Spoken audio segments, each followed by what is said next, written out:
Hello বন্ধুরা, আমি chicken রান্না করব নতুন আলু দিয়ে। আমি সব ক্লিন করে নিয়েছি অফ ক্যামেরায়। কড়াইতে শুকনো মাছ ভেজে নিয়েছিলাম, ওটাতেই তেল দিয়ে দিলাম। তেলের মধ্যে গরম মশলা দিয়ে দেব,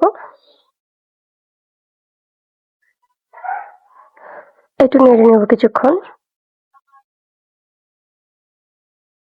এখন কেটে রাখা মরিচ পেঁয়াজ দিয়ে দেব। এটা ব্রাউন হওয়া পর্যন্ত কিছুক্ষণ ভেজে নিতে হবে।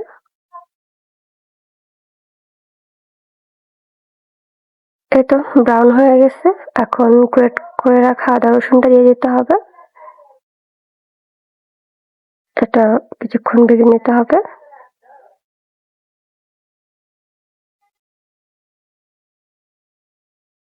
তারপর সামান্য পরিমাণ পানি দিতে হবে মশলা কষানোর জন্য।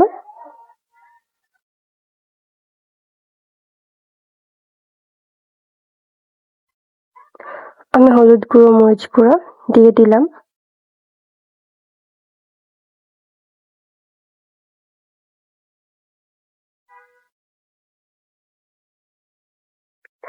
এখন রাঁধুনি মশলাটা দিয়ে দেব মাংসে। ভালোভাবে কষিয়ে নিয়ে মাংসটা দিয়ে দেব। এটা কিছুক্ষণ নেড়ে নেব। মাংস থেকে পানি বের হবে, আর পানি দেওয়ার দরকার নেই, এটাতে কষানো হয়ে যাবে। তো আমি একটু নেড়ে চেড়ে কেটে রাখা আলু আর দুটো ফুলকপি দিয়ে দিলাম। তো সুন্দর করে নেড়ে চেড়ে ঢাকা দিয়ে দেব কষানোর জন্য।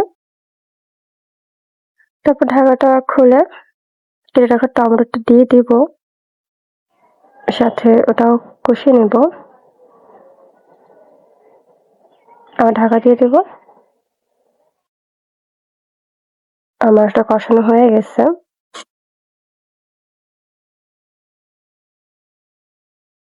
এখন পরিমাণ মতো ঝোল দিয়ে দেব। তো ঝোল দেওয়া হয়ে গেলে ঢেকে দেব হওয়ার জন্য। তো বন্ধুরা, আমার মাংস হয়ে আসছে। আমার ভিডিওটি কেমন লেগেছে জানাবেন। আর সবাই ভালো থাকবেন, সুস্থ থাকবেন। আজকের মতো বিদায়।